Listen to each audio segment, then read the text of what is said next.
അടുക്കളയല്ലേ ആരെ ഇങ്ങോട്ട് വന്നേ. നീ എന്തായിരുന്നു? നിനക്ക് ഇന്നലെ സ്കൂളിൽ പുറത്തു പോയിട്ട് എന്തായിരുന്നു പണി? ഇന്നലെ നിന്നെ സ്കൂളിൽ മിസ്സായല്ലോ.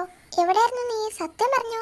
അത് പിന്നെ എൻ്റെ ആൻറ്റി മരിച്ചുപോയി, അതുകൊണ്ടായിരുന്നു പെട്ടെന്ന് പോയെ. അയ്യോ കഷ്ടമുണ്ട്.